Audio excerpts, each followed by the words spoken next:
Genesis chapters 41 through 42. At the end of 2 years, Pharaoh had a dream. He was standing beside the Nile when 7 healthy-looking, well-fed cows came up from the Nile and began to graze among the reeds. After them, 7 other cows, sickly and thin, came up from the Nile and stood beside those cows along the bank of the Nile.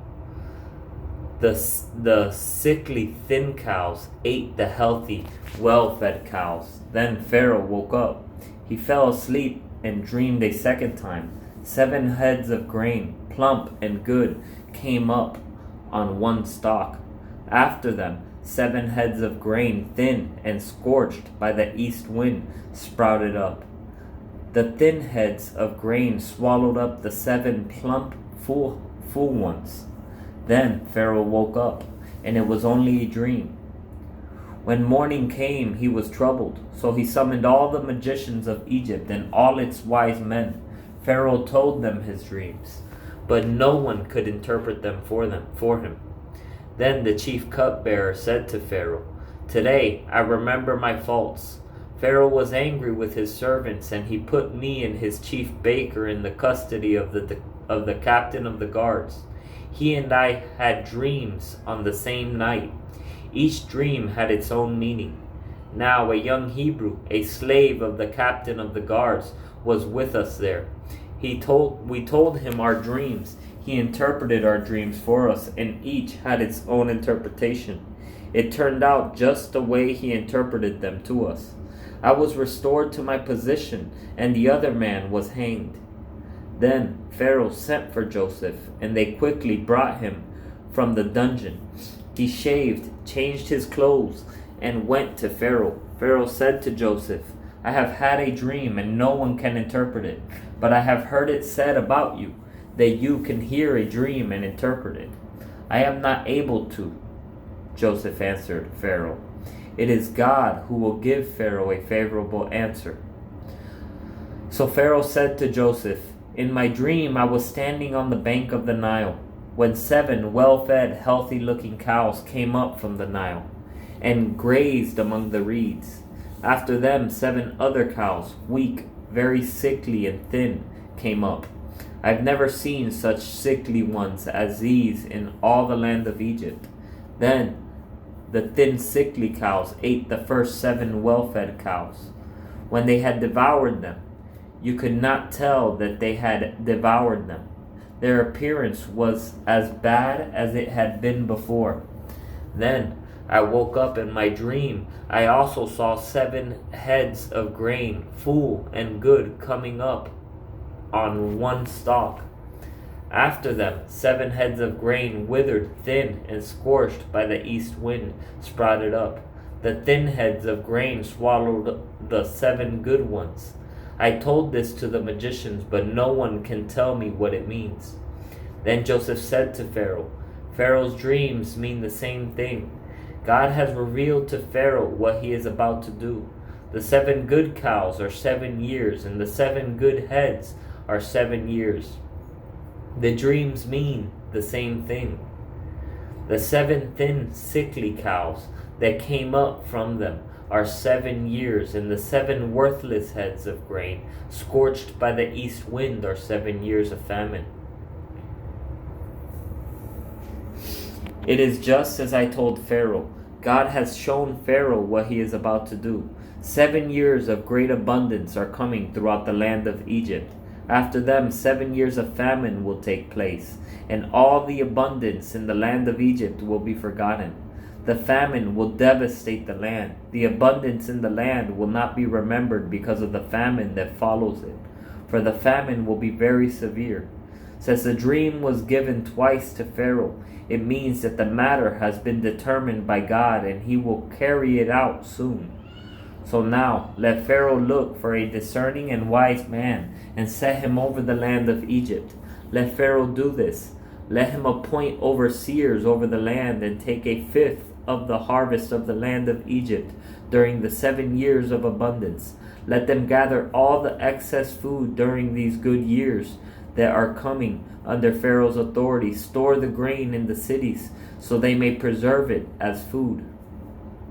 The food will be a reserve for the land during the 7 years of famine that will take place in the land of Egypt. Then the country will not be wiped out by the famine. The proposal pleased Pharaoh and all his servants, and he said to them, "Can we find anyone like this, a man who has God's Spirit in him?" So Pharaoh said to Joseph, "Since God has made all this known to you, there is no one as discerning and wise as you are. You will be over my house, and all my people will obey your commands. Only I, as king, will be greater than you." Pharaoh also said to Joseph, "See, I am placing you over all the land of Egypt." Pharaoh removed his signet ring from his hand and put it on Joseph's hand, clothed him with fine linen garments, and placed a gold chain around his neck. He had Joseph ride in his second chariot, and servants called out before him, "Make way!" So he placed him over all the land of Egypt. Pharaoh said to Joseph, "I am Pharaoh, and no one will be able to raise his hand or foot in all of the land of Egypt without your permission." Pharaoh gave Joseph the name Zephanath-Paneah, and gave him a wife, Asenath, daughter of Potipharah, priest at On, and Joseph went throughout the land of Egypt. Joseph was 30 years old when he entered the service of Pharaoh, king of Egypt. Joseph left Pharaoh's presence and traveled throughout the land of Egypt. During the 7 years of abundance, the land produced outstanding harvests. Joseph gathered all the excess food in the land of Egypt during the 7 years and put it in the cities. He put the food in every city from the fields around it. So Joseph stored up grain in such abundance, like the sand of the sea, that he stopped measuring it because it was beyond the measure. 2 sons were born to Joseph before the years of famine arrived. Asenath, daughter of Potipharah, priest at On, bore them to him.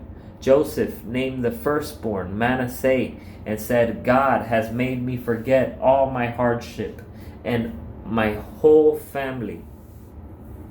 And the second son he named Ephraim and said, "God has made me fruitful in the land of my affliction." Then the 7 years of abundance in the land of Egypt came to an end, and the 7 years of famine began just as Joseph had said. There was famine in every land, but in the whole land of Egypt there was food. When the whole land of Egypt was stricken with famine, the people cried out to Pharaoh for food. Pharaoh told all Egypt, "Go to Joseph and do whatever he tells you." Now the famine had spread across the whole region. So Joseph opened all the storehouses and sold grain to the Egyptians, for the famine was severe in the land of Egypt. Every land came to Joseph in Egypt to buy grain, for the famine was severe in every land.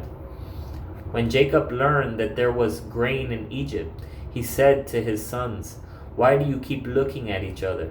Listen, he went on. "I have heard there is grain in Egypt. Go down there and buy some for us, so that we will live and not die." So 10 of Joseph's brothers went down to buy grain from Egypt. But Jacob did not send Joseph's brother Benjamin with his brothers, for he thought something might happen to him. The sons of Israel were among those who came to buy grain from the famine. The sons of Israel were among those who came to buy grain, for the famine was in the land of Canaan. Joseph was in charge of the country. He sold grain to all its people. His brothers came and bowed down before him with their faces to the ground. When Joseph saw his brothers, he recognized them, but he treated them like strangers and spoke harshly to them. "Where do you come from?" he asked. "From the land of Canaan to buy food," they replied. Although Joseph recognized his brothers, they did not recognize him. Joseph remembered his dreams about them and said to them, "You are spies. You have come to see the weakness of the land." "No, my lord, your servants have come to buy food," they said. "We are all sons of one man. We are honest. Your servants are not spies." "No," he said to them. "You have come to see the weakness of the land. But they replied, We, your servants, were 12 brothers, the sons of one man in the land of Canaan. The youngest is now with our father, and one is no longer living. Then Joseph said to them, I have spoken, you are spies. This is how you will be tested. As surely as Pharaoh lives, you will not leave this place unless your youngest brother comes here. Send one from among you to get your brother. The rest of you will be imprisoned so that your words can be tested to see if they are true. If they are not, then as surely as Pharaoh lives, you are spies. So Joseph imprisoned them together for 3 days. On the 3rd day, Joseph said to them, I fear God. Do this, and I will live, and you will live. If you are honest, let one of you be confined to the guardhouse, while the rest of you go and take grain to relieve the hunger of your households.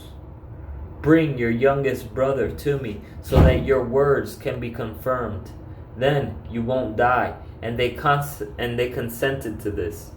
Then they said to each other, Obviously, we are being punished for what we did to our brother. We saw his deep distress when he pleaded with us, but we would not listen. That is why this trouble has come to us.